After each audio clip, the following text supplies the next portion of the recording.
On episode 8, cold case detective Troy Hillman sat down for his very first interview about this case since Bryan Patrick Miller's arrest. Until now, he hasn't been allowed to talk about it. He was instrumental in finding new ways to try and catch the Canal Murders killer, including going to new outside experts and using a forensic genealogist.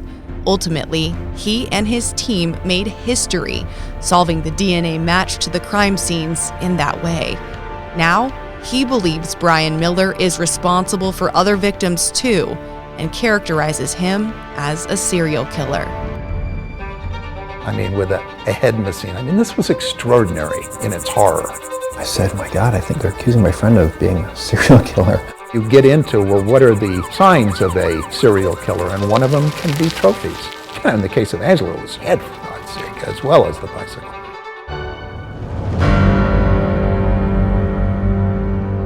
This is True Crime Arizona, The Zombie Hunter. During the course of this podcast, we have gone into a lot of detail about Bryan Patrick Miller, the murders he's charged with, the murders he's suspected of, and the attacks he's been linked to. We've done dozens of interviews and looked through hundreds, if not thousands, of pages of police reports.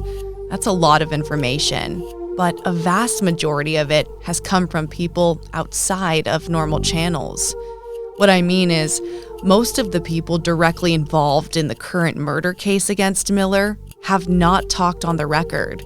Phoenix police have not released their investigation into the murders of Angela Brasso and Melanie Bernis. Most of the court file is sealed. So, there is still a lot that we do not know about the evidence prosecutors will present at trial when Bryan Patrick Miller faces a jury in the Brasso and Bernis cases. But some of the most interesting observations and facts that we have come across came from journalists who covered the case and people who knew Miller before he was arrested. Most crimes are really pretty obvious, and an arrest is made soon. That is the voice of William Herman. We heard from him in the first episode. He was a crime reporter with the Arizona Republic in 1992 and 1993, when the Canal murders took place, and Phoenix police were trying to crack the case. Herman says right off the bat, he could tell this was not business as usual for investigators. Police who were sources ceased being sources. And police who would talk about it, who used to talk about things, didn't talk about things because the order was out, do not give away anything on this that could help the killer. With police sources dried up, the Phoenix Press Corps had to rely on gumshoe reporting to come up with leads and angles for this breaking story. Part of that meant looking at other murder cases from other parts of the country that may have had some resemblance to the gruesome Canal killings. We all did our homework pretty quickly, and there wasn't anything that readily came to mind at that time. As a matter of fact, the police were quickly looking at international cases. I mean, with a head missing. I mean, this was extraordinary in its horror, you know? Who would do a thing like this and do what he did to the body? They thought somebody might have come in from outside the country. Could have been. They were looking at a guy in Paris, a surgeon, as a matter of fact. The killer's proficiency with a blade was something that kept coming back to journalists and back to investigators. Could it have been a surgeon? Could it have been a butcher? Could it have been someone from the military, maybe a special ops operative? All of those theories were on the table. And then there was the serial aspect to the murders. So we have two young women brutally murdered. Brutally. Both on bicycles. Right. The bicycles are missing. Trophies. That's what I see. You know, there's so much talk about serial killers, and has been since the Silence of the Lambs movie, but that hasn't always been such a thing, you know. But so you get into, well, what are the signs of a serial killer? And one of them can be trophies. The killer takes something that he gets off looking at and has around, a talisman, a thing that symbolizes it. In the case of Angela, it was her head, for God's sake, as well as the bicycle. William Herman says he carried photos of the victims' bicycles in his pocket for years, always looking, never spotting them. He was not alone. Police continued to work the case for years and years and years. Yeah, I was sure they were going to solve it. And then Nothing. And it went on and on. There were people who just kept working on it and would return to it, but nothing. And I kept returning to it. And I'd 3 years later, I'd say, anything new on Bernice Brasso? No. This was, as the police say, a real whodunit. KTVK photographer Jim Fry, who we also heard from earlier in the series, covered the original Canal murders and Bryan Patrick Miller's arrest. And in an odd twist, he actually ran into Miller a couple of times, once during a zombie walk in downtown Phoenix, as well as the night before Miller was arrested in 2015. Now, this is where it gets even stranger for me personally. One night, I was by myself covering, unfortunately, it was a fatal car pedestrian accident and the driver had taken off. So I'm standing in the lawn in this house in Sunny Slope, and guess what's behind me? The zombie hunter car. I am standing in front of the zombie hunter car. And at some point in time, he gets out of the house, gets into his zombie hunter car, and just drives off. You didn't know he lived there at the time. I had no idea he lived there at the time. And you'd be back there Be back for the there arrest. next day. He was taken into custody the following morning After you were there? after I was there. Fry returned to the scene to cover the arrest and its aftermath. It was a free-for-all, with dozens of reporters and photographers trying to get any information they could from neighbors, from police. Similar to the situation 2 decades before, Fry says the usual police sources went silent. I've spoke to him in passing, so he always seemed kind of like quiet, odd. His car was crazy. As strange as it was for neighbors to learn Miller was being charged with 2 gruesome murders, it was also weird for the dozens, if not hundreds, of people who met Miller during events and photo ops with his zombie mobile. It's been in every parade you could see out here. Everybody knows it. Oh yeah, the zombie hunter, zombie hunter. But for Miller's close friends, this was, well, it was unthinkable. do you remember where you were when you heard that he had been arrested? I was at work. I was on break at work. Keen Azariah was one of those close friends. He met Bryan Patrick Miller through mutual friends in the steampunk and cosplay scenes. He says he remembers every detail about the day he heard about the arrest. I went to check my email, and I think you have to bypass news before you get in back then, and I saw his face, and you know, the worst case scenario for what I thought his capability was, that he hurt somebody with his automobile. That he had, as soon as I saw him, I thought, oh man, knowing how little, edgy he can get with his car, I thought he might have sideswiped somebody or vehicular homicide is at the worst case scenario. So you just thought he hit somebody with At his first, car. I kept reading, and then the shock kind of set. I can't remember a time when I was actually speechless, and that was one of them. Azariah himself was a journalist at the time. He says he walked next door to talk about what just happened with a friend, and that is when his day became even stranger. And I said, my God, I think they're accusing my friend of being a serial killer. And he's like, oh, you mean the Canal killings? And I didn't know it, but he had actually been the guy who found Angela Brasso's remains. Yeah, he was keeping that to himself. I didn't understand. He doesn't wear it on his sleeve or nothing like that. He's an older guy, and he just kind of, and it was very, I'll never forget it. It was like I'll never forget that day. Did you think this has to be a mistake? Yeah, oh sure. Azariah is one of the few friends who has come forward to speak about Miller, and he has a lot of insight. For example, he knew Miller's daughter, who lived with Miller at the time of the arrest. She's been through a lot, so I don't want to, talk too much about her because she's trying to get her life back on track over all this. And after the arrest, I learned a little more. She had been living in unacceptable conditions. And I had only realized how bad these conditions were after he was arrested. Me and a group of friends went to his house to salvage whatever personal effects of his we could.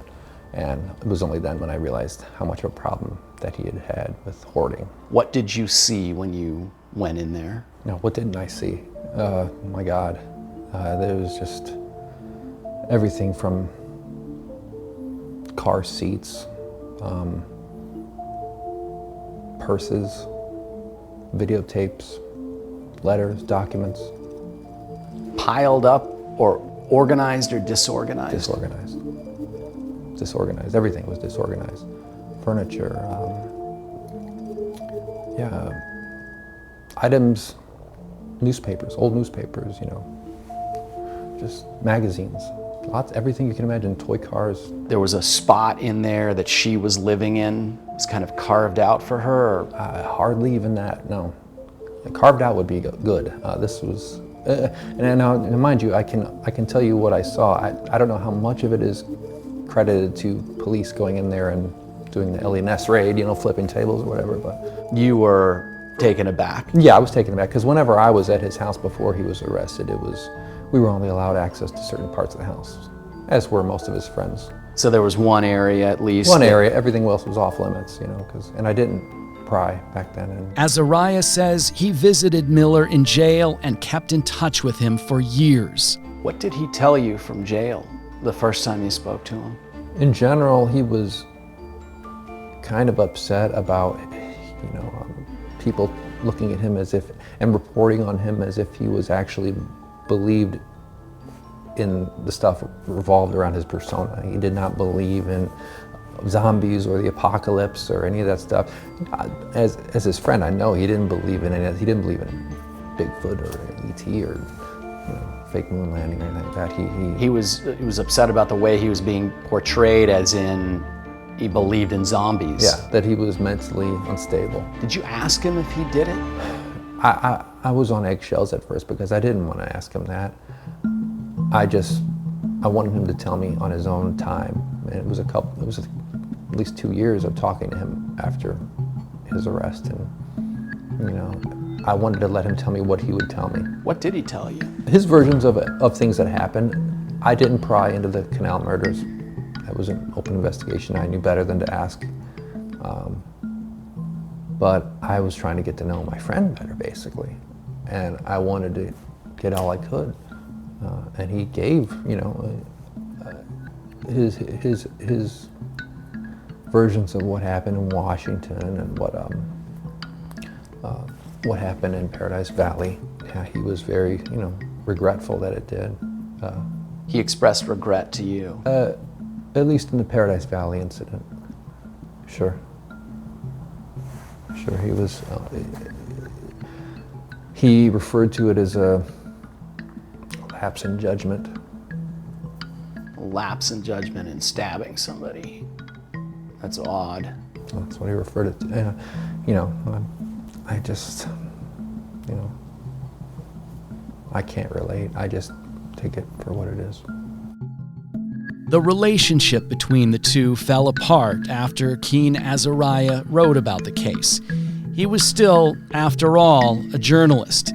Keen says Miller wrote him one last letter saying he was done communicating with him.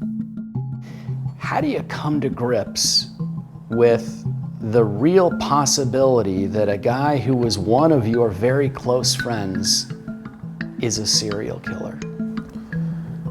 I don't know if you do. It's normal. That's the strangest thing. It's like, that's Bryan now. He is that person. He was this guy, now he's this, this guy all of a sudden who's pleading insanity for double murders. It's him now. It's I can't even put words to it. Today, Bryan Patrick Miller still sits in jail. And now his future is a little more clear than it was just a couple weeks ago. The judge ruling he is competent to stand trial. Had that judge ruled that Miller was incompetent, he may have never faced a jury. But that's off the table. So we do know that he is going to trial, and the family members of the victims will get their day in court. Which they've waited for so long. I mean, he was arrested in 2015. We're now in 2022. And the murders happened decades ago. So this is a long time coming for everybody involved in the case. Very difficult for the people involved in this case. We know that he has a status hearing in March. So what that tells us is that the trial will not begin before March, probably within a month or 2 or 3 months after March. So it would not surprise me if the trial takes place this summer. And we're expecting it to be long. We know there's a long list of witnesses. They're going to have to coordinate bringing them here to Phoenix from all over the nation to get ready for the trial and to be there to take the stand. We know that his lawyers are going to try to use the insanity defense. So that would come up at trial. Prosecutors are seeking the death penalty.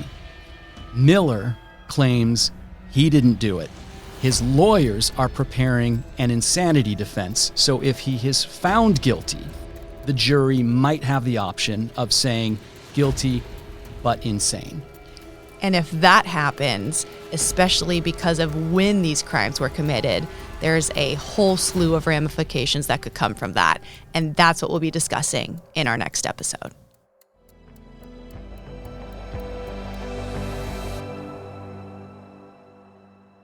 True Crime Arizona, The Zombie Hunter is hosted by me, Briana Whitney. And me, Morgan Loew. Sergio Hernandez is the producer. It's a production of Arizona's Family, CBS 5, 3TV, and azfamily.com in Phoenix, Arizona.